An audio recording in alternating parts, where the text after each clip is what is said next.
आपने पहले पार्ट में देखा कि कैसे बिग बैंग के बाद ब्रह्मांड में पहली बार गैस बनी, फिर निहारिकाएं बनी, फिर तारे, फिर गैलेक्सियां। कैसे पृथ्वी बनी और कैसे इस पृथ्वी पर जीवन संभव हुआ और पहला जीवन कैसा था और फिर जीवों का विकास कैसे हुआ।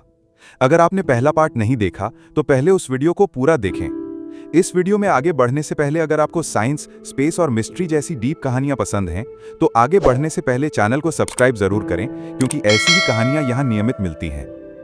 अगला बड़ा कदम, यूकैरियोट्स का जन्म, जिनके सेल में ट्रू न्यूक्लियस और ऑर्गेनेल्स होते हैं। एंडोसिम्बायोसिस थ्योरी कहती है एक प्राचीन कोशिका ने दूसरी बैक्टीरिया जैसी कोशिका को निगल लिया, पर तोड़ी नहीं, दोनों ने साझेदारी कर ली।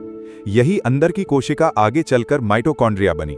पौधों में एक दूसरी साझेदारी से क्लोरोप्लास्ट्स बने, यानी कोशिकाएं टीम बनाना सीख गईं। टीम वर्क से ही एनर्जी एफिशिएंसी बढ़ी और जटिलताएं उभरने लगी, जैसे साइटोस्केलेटन, इंटरनल ट्रांसपोर्ट और कंट्रोल्ड जीन नेटवर्क्स। बहुकोशिकीयता का मतलब कई कोशिकाएं मिलकर एक शरीर जिसमें स्पेशलाइजेशन हो। कुछ कोशिकाएं रक्षा, कुछ भोजन, कुछ प्रजनन संभालें। लगभग 540 मिलियन साल पहले कैम्ब्रियन एक्सप्लोजन हुआ। जीव रूपों की विविधता अचानक बहुत बढ़ी। नए शरीर प्लान्स, आंखों जैसी जटिल संरचनाएं, शिकार शिकारी का खेल, इवोल्यूशन का स्पीड अप मोड। इस समय से फॉसिल रिकॉर्ड में स्पष्ट निशान दिखने लगते हैं: काइटिन, कैल्शियम कार्बोनेट के कवच और कॉम्प्लेक्स इकोसिस्टम्स। जीवन ने करोड़ों साल तक समुद्र में अभ्यास किया, फिर कुछ साहसी जीव किनारे की तरफ बढ़े: पौधे, कवक और फिर वर्टिब्रेट्स। पौधों ने पहले जमीन पर स्थायी ग्रीन कवर बनाया, फिर उसके बाद आर्थ्रोपॉड्स और फिर टेट्रापॉड्स। फिन्स से पैर बने, गलफड़ों से लंग्स का सहारा मिला, त्वचा में नमी रोकने के तरीके विकसित हुए। धरती पर पारिस्थितिक तंत्र जटिल होते गए: जंगल, दलदल, कीट, उभयचर, सरीसृप। और फिर आते हैं डायनासोर, जो करोड़ों साल तक धरती पर राज करते रहे। पृथ्वी का इतिहास कई मास एक्सटिंक्शन से भरा है, बड़े पैमाने की विनाशकारी घटनाएं जो पुराने प्रभुत्व को मिटाकर नए अवसर खोलती हैं। जैसे 252 मिलियन साल पहले का पर्मियन ट्रायासिक एक्सटिंक्शन सबसे बड़ा, और 66 मिलियन साल पहले का क्रिटेशियस पैलियोजीन इवेंट, जब एक विशाल क्षुद्र ग्रह ने मेक्सिको के पास टकराकर डायनासोरों का युग समाप्त कर दिया, सिवाय पक्षियों के जो उनके वंशज हैं। डायनासोरों के हटते ही स्तनधारी उभरे, छोटे, तेज, जिज्ञासु।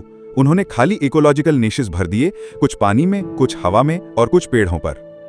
प्राइमेट्स, जिनमें बेहतर दृष्टि, पकड़ने के हाथ और सामाजिक बुद्धि थी, इन्हीं से आगे होमो की लाइन निकली। द्विपद चलना, यानी दो पैरों पर, हमारी पहचान बना। इससे हाथ मुक्त हुए, औजार, इशारे और अंततः भाषा।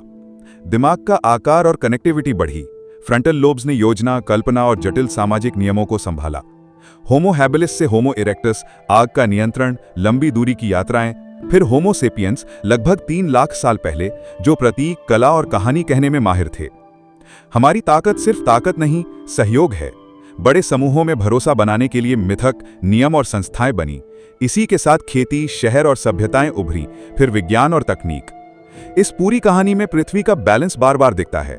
ना दूरी बहुत ज्यादा, ना बहुत कम, ना द्रव्यमान बहुत छोटा, ना बहुत बड़ा।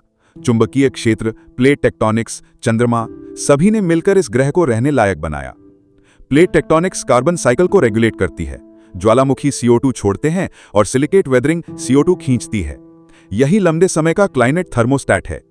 मैग्नेटिक फील्ड हमें सौर हवा से बचाता है, वरना वातावरण उड़ सकता था, जैसा मंगल पर हुआ।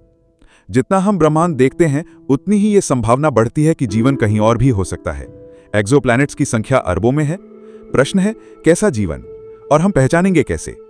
हम बायोसिग्नेचर्स ढूंढते हैं, जैसे किसी ग्रह के स्पेक्ट्रम में ऑक्सीजन मीथेन का असंतुलन या सतह पर केमिकल पैटर्न। हमारे अपने सौर मंडल में भी उम्मीदें हैं: यूरोपा, एनसेलाइडस, टाइटन, जहां केमिस्ट्री दिलचस्प है। ये पूरी कहानी पक्के जवाबों की नहीं, बल्कि बेहतर होते सबूतों की है। विज्ञान सवाल पूछता है, मॉडल बनाता है और नए डेटा आने पर खुद को सुधारता है।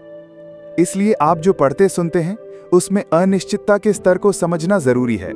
कुछ बातों पर मजबूत सहमति है, जैसे पृथ्वी की उम्र, इवोल्यूशन, प्लेट टेक्टोनिक्स। कुछ पर शोध जारी है, जैसे जीवन की सटीक उत्पत्ति का माइक्रो मैकेनिज्म। अरबों साल की बारीक प्रक्रियाओं ने यह घर बनाया, और अब कुछ सदियों में हमने इसे गहराई से बदलना शुरू कर दिया, ऊर्जा, उद्योग और उपभोग के जरिए। सवाल यह नहीं कि विकास रुके, सवाल यह है कि विकास का दिशा क्या हो। साफ ऊर्जा, जैव विविधता की रक्षा महासागरों और वनों का सम्मान और तकनीक का जिम्मेदार इस्तेमाल। हम पहली प्रजाति हैं जो ग्रह स्तरीय फैसले ले सकती है और इसके नतीजे समझ सकती है। एक वाक्य में, ब्रह्मांड ने तारों को जन्म दिया, तारों ने तत्वों को, तत्वों ने ग्रहों को और ग्रहों ने हमें। हम सचमुच स्टारडस्ट हैं, तारों की राख से बने, तारों को ही निहारते हुए। हर श्वास में अतीत की कहानी है। ऑक्सीजन जो साइनोबैक्टीरिया ने बनाना शुरू किया, कैल्शियम जो प्राचीन सितारों में पका और पानी जो पृथ्वी के भीतर और बाहर से आया। हमारी हड्डियों, हमारे खून, हमारी सोच में ब्रह्मांड की रसायनशाला बसी है। आगे हम क्या खोजेंगे? शायद किसी दूर के ग्रह पर जीवन के संकेत, या पृथ्वी पर ही दूसरे जेनेटिक कोड के सूक्ष्म निशान। शायद हम अपने ही महासागरों के तल पर ऐसे इकोसिस्टम पाएं जो हमें शुरुआत की याद दिलाएं।